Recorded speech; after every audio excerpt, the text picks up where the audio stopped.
લાપસી કરવાની છે। વાહ, ખૂબ સરસ મજાની લાપસી બની રહી છે અને મોણ દીધું હોય ને થોડો કાળો માળો શેકી નાખવાનો।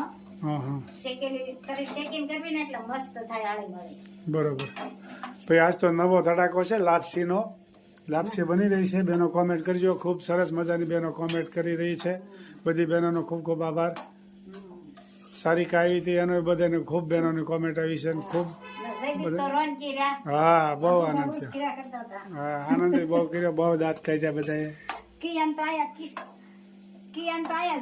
હા, મજા આવી બધાને। બિલાડી આવીને તો ફોટા પાડવા મળ્યો। હજી ફોન કર્યો કે વેકેશનમાં આવવું છે એમ કીધું। મેં કીધું આવવાનું છે પાછું। હા, બધી આ વખતે તો બધી છોકરીઓને હારે ભેગી કરીને બધી ભાણક્યું ભાણિયા બધા, તો જ મજા આવે। હા, શિવરાજનો મેળો ને એવું કરી દેવું છે। અને આળો મોણ દઈને આળો માળો શેકવાનો અને પછી લાપસી કરવાની। અહીંયા ગોળનું પાણી પણ મૂક્યું છે।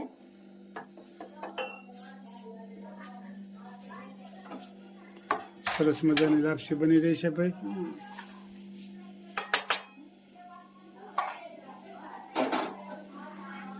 લોટ શેકાઈ જાય પછી આ પાણી ઉકાળેલું છે, ગોળ અને પાણી આ ઉકળી જાય પછી એમાં નાખવાની લોટ નાખવાનો।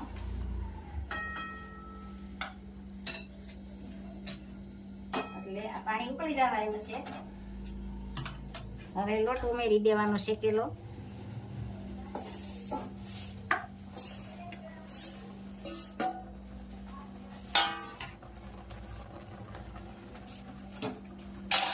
પછી આ રીતે ખાડા કરી દેવાના વેલણથી।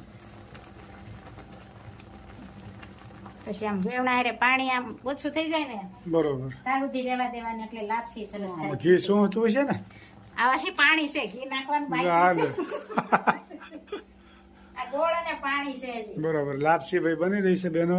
ખાડા કોમેન્ટ કર્યા કરજો, હોય બધી બહેનો બનાવતા હોય લાપસી, પણ નોખી નોખી સિસ્ટમ હોય બનાવવાની।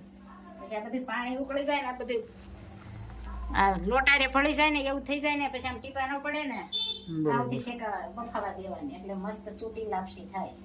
પછી પાકળી નહીં કરે ને ઉપર ઘી નાખી દેવાય, નકર ઘી ગરમ કરીને કરે શેકી। જો હવે પાણી સુકાઈ જવા એવું છે, હજી થોડીક વાર રહેવા દેવી જોઈએ, ધીમે ગેસે હવે રાખવાની એટલે દાઝે નહીં। પછી ઉપર ઘી નાખી દેવાનું અને તળી કરી હોય તો ઘી લોયામાં પાછું ગરમ કરી નાખવાનું અને પછી ઉપર લાપસી નાખી દેવાની। અને આમાં માપ હોય પાણીમાં, આપણે એક સાલ્યું લીધો લોટ લીધો હોય ને તો અડધાની નીચે પાણી મૂકવાનું એટલે સરસ છૂટી થાય। સરસ મજાની લાપસી બની રહી છે। હવે જો સરસ મસાનું પાણી થઈ ગયું છે, ખાડા ઉકે બધી વળી ગયું પાણી। હવે આની માથે ઘી નાખી દેવાનું અથવા લોયામાં ઘી ઊનું કરી નાખવાનું।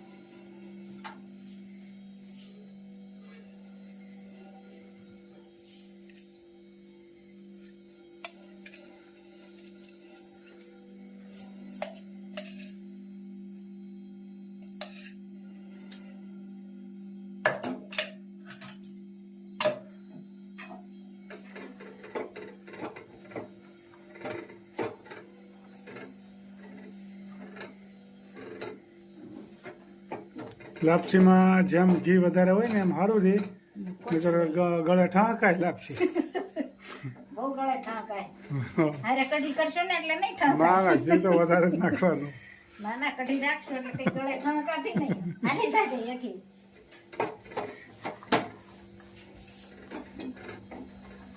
મસ્ત મજાની તૈયાર થઈ ગઈ,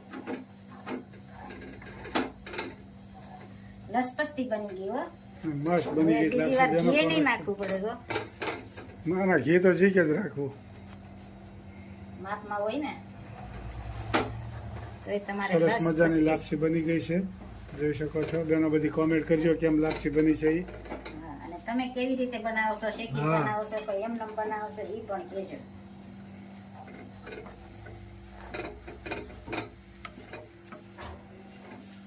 ખૂબ સરસ મજાની લાપસી તૈયાર થઈ ગઈ। કઢીનો વઘાર, સરસ મજાની કઢી બની રહી છે।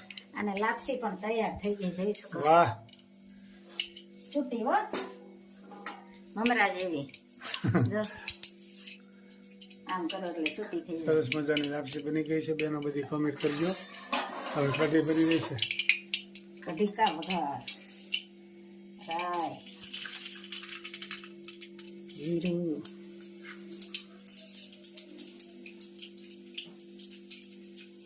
મીઠીનો પાવડર વઘાર સરસ મજાનો કઢીનો વઘાર. કઢીને લાપસી ભાવતા હોય કોમેન્ટ કરજો. ભાવે તો ખરું ને, તૈયાર કરવું હવે વાંધો છે, બાકી ખાવામાં વાંધો નથી કાંઈ. એવું છે હા એ વાત હાચી હો. મસ્ત મજાની કઢી બની રહી છે. આમાં ગોળ પણ નાખી શકાય ગળી ખાવી હોય તો.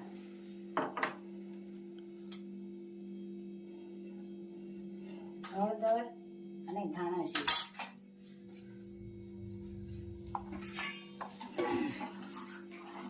આ કઢી જેમ ઉકળે ને એમ સ્વાદિષ્ટ બને.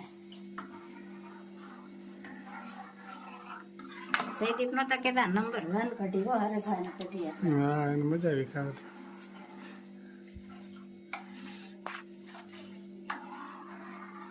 તો આઈશ્રી ખોડિયાર માને પણ લાપસી ધરાવી રહ્યા છે, આપ જોઈ શકો છો. નવા ઘઉં હોય ને હા એટલે આપડા કુળદેવી માતાજી ખોડિયાર માતાજી ને લાપસી ધરાવી પડે. આપણે વર્ષો વરસ કરીએ નવા ઘઉં. દર વર્ષે નવા ઘઉં આવે ત્યારે પહેલા વહેલું માતાજીને લાપસી બનાવવાની, ત્યાર પછી ખાવાની શરૂઆત કરવાની. જય જગદંબા.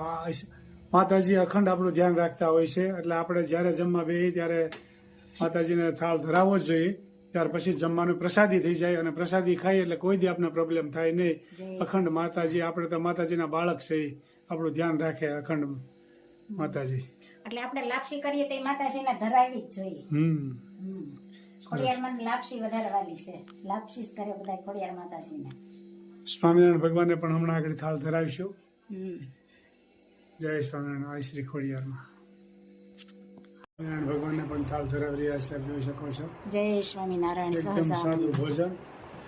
સિદ્ધેશ્વર મહાદેવ, ગજાનંદ, ગણપતિ દાદા, કૃષ્ણ કનૈયાલાલ, હરિકૃષ્ણ મહારાજ. જય સ્વામિનારાયણ.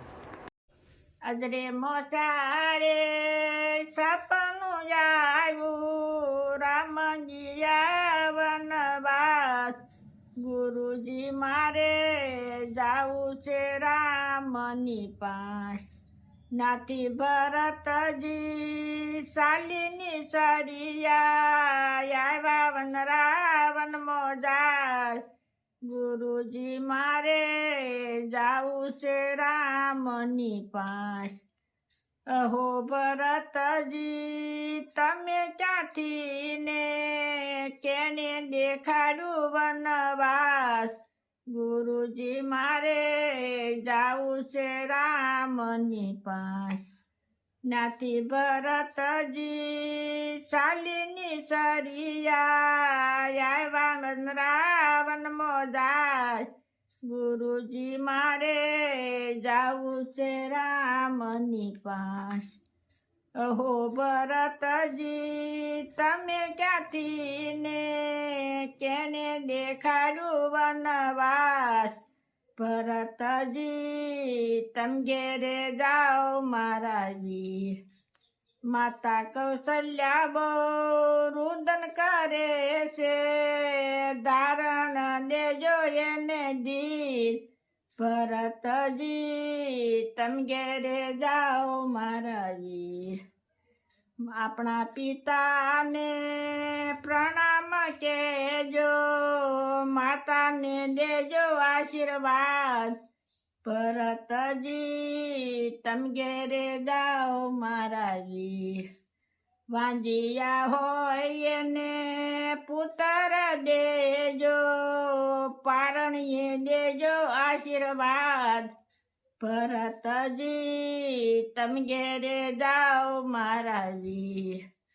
ભૂખ્યા રે હોય એને ભોજન દેજો, તરસાને દેજો બોળાની.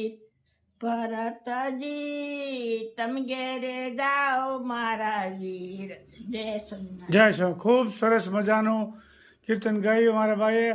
રામ વનવાસમાં ગયા હતા ત્યારે ભરતજી એની પાછળ ગયા હતા ત્યારે રામ એને વિનંતી કરે છે કે તમે ઘેરે જાઓ અને પ્રજાનું પાલન પોષણ કરો અને એનું બધાનું ધ્યાન રાખો. મારે વનવાસ પૂરો કરીને જ હું આવે, કારણ કે પિતાની આજ્ઞા પ્રમાણે જ હાલવાનું છે. એવા રામ હતા જે કઈ માતાએ જે વરદાન માગ્યા હતા એ દશરથ રાજા આપ્યા એ પ્રમાણે જ રામ હાલ્યા હતા.